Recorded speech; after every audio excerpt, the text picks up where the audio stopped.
Everyone. Based on my research, the top two countries that export agarwood are Vietnam and Malaysia.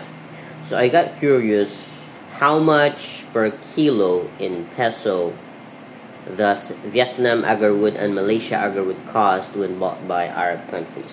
So this is what I got. So for Vietnam agarwood prices, low grade, okay, is approximately 9,500 to 66,500 pesos. So for high quality agarwood, that's around 146,000 to 221,000 pesos. And the agarwood essential oil costs around 2,400 to 6,000 pesos per 100 ml. Now in Malaysia, price range around 2 million to 1,375,000. For kilogram prices, one supplier costs approximately 98,000 pesos per kilo. Not bad. So in Saudi Arabia, natural agarwood prices range from a few million to billions. Wow, that's a lot. 135 million per kilo, 135,000 to 135 million per kilogram. It depends on the quality. But it's really evident that the agarwood found in Leyte areas are really rare and very expensive. In Dubai and the UAE, prices range from 500 to 10,000 riyad, which is around 7,500 to 150,000 per piece. Wow. Okay, so Kiara, I guess this is Kinam agarwood, very rare. 80 what the 67,500,000 per kilogram, 85,500,000 per kilogram. So that's Kinam, which is basically formed after 100 years. Natural agarwood, Vietnam 95 to 221 per kilo. Malaysia 98,000 pesos per kilo. Saudi Arabia 135. Now how about the Philippine agarwood? So guys, the Philippine agarwood industry is gaining momentum, okay, driven by the high demand for its resinous wood, the black wood. That's what we call the wood or the agarwood, the black tiger, which is used in perfumery. Okay, examples of perfume that use wood are Boss, Dior, incense. Okay, the smoke smells good, guys. Incense is commonly used as well in Roman Catholic Church. So if you notice, they are using an incense. If you happen to smell the smoke, it's gonna smell,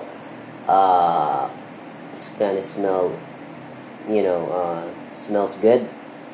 That's why, because it has agarwood in it.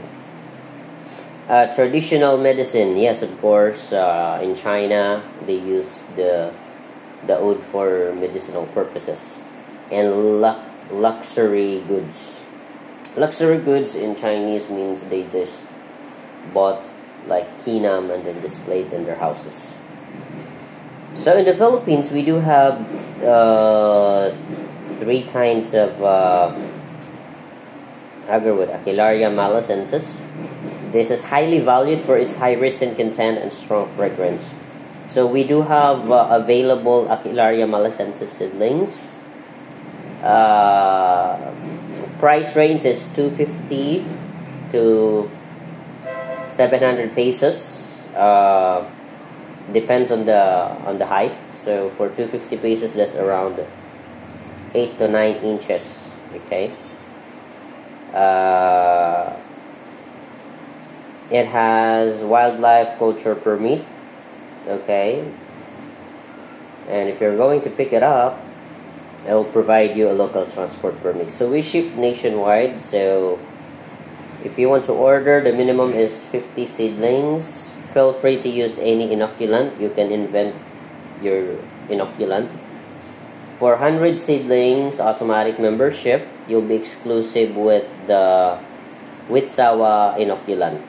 Okay, but of course you have to buy the inoculant. And then that's minimum order of hundreds. Okay, so for those who would like to order, you may send me a message or call me 099264522812. Again, 099264522812. Or you can simply click our Facebook pages at the bottom of the description of this video, and you can directly send us a message on our Facebook pages. Thank you. We do have Philippine Agarwood Conservation Movement. We have the Generous Soil Foundation, and then the Middle Earth Farmland, wherein we do have plantations in somewhere in Burawin, Leyte. Next, the species is Aquilaria comendiana. This is native to the Philippines, guys. This is dwarf. And next is Krasna. I didn't know we have Krasna in the Philippines. But that's good, because it's prized for its distinct aroma and high resin yield. Wow. Market and economic potential. The global agarwood market is projected to reach billions of dollars. Philippine-sourced agarwood sells for $300 to $2,400 per kilogram, depending on quality. If you just multiply 2,400 to, let's say, 52 pesos, that's a lot of money. Plantation owners can realize extraordinary returns with profit potential of $1 to $1.2 million per acre for well-managed operations. Wow! Illegal poaching and deforestation. Yeah, that's what happened here in Leyte way back 2016. A lot of people got crazy because of the price value of the wood. So what happened is those existing Aquilaria malacensis trees that had been there, that has grown naturally, all of them were cut down, or around 30 years old to 40 years old. All of them were cut down, but only 10% of those Aquilaria trees that were cut down has agarwood resin in it. So that's why it falls under deforestation and illegal poaching, because it becomes endangered in the Philippines. So that's why the DNR is now promoting agarwood plantation, cultivation, but highly restrict. What do you call that? Highly regulated. Okay, so meaning to say, you can have your own agarwood farm, but you have to make sure the lot where you're going to plant those are titled, and you have a legal source of your seedlings. Meaning to say, binili mo yung mga seedlings mo sa isang registered nursery, DENR registered nursery, kasi magbibigayan sila ng WCP, tapos applyan mo ng WCUP. Okay? Ano pa? Regulations and permits, yun, as I mentioned, bibili ka sa registered nursery for seedlings, make sure mo keep mo yung WCP mo, tapos applyan mo ng WCUP. Okay? Sustainability, ensuring the long-term viability of the industry. Of course, kailangan meron tayong plantation to sustain the demand. Kasi mataas yung demand ngayon, kaso kulang tayo sa product na agarwood kasi nga naubos na sa wild. So ngayon, ang labanan ngayon is madami nang nagpa-plantation ngayon. Yung pinakaunang issue dito sa Leyte is madaming nagtanim, like I have a friend na meron siyang thousands ng Aquilaria malacensis seedlings. Ang problema niya ngayon ay yung legalities kasi tinanim niya, kinuha niya yung mga seedling sa wild, tinanim niya agad doon sa lupa. At isa pang tanong doon kung titled ba yung lupa. So dalawa yung issues na kailangan niyang, hindi naman, dalawang problems ang kailangan niyang i-fix. So kailangan niyang i-rehistro yung mga tanim niya sa DNR, which is gagastos talaga siya kasi malalaki na yung mga puno niya. Unlike kung bumili ka na ng seedlings sa registered nursery, may WCP, mas less yung gastos mo. Okay? Mga 200 lang ata yung registration for WCUP. So, yun. Anyhow, we'll be having a seminar in Burawin Leyte para mabigyan namin ng linaw yung mga issues nila, ng mga ganyan na may mga plantation na pero walang legal source ng kanilang seedlings. Kaya tutulungan natin sila in a form of seminar, and then we will invite someone from the DNR, the Senro and Penro, and so on.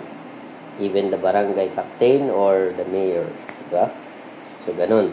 This will be happening this coming December 6 at Burawin Leyte. So, to know more about the details, you can simply click the link, the description of this video para makita nyo yung full details ng upcoming seminar namin sa Burawin. So, magpa-reserve na ho kayo kasi 60 participants lang yung kaya namin i-accommodate as of now.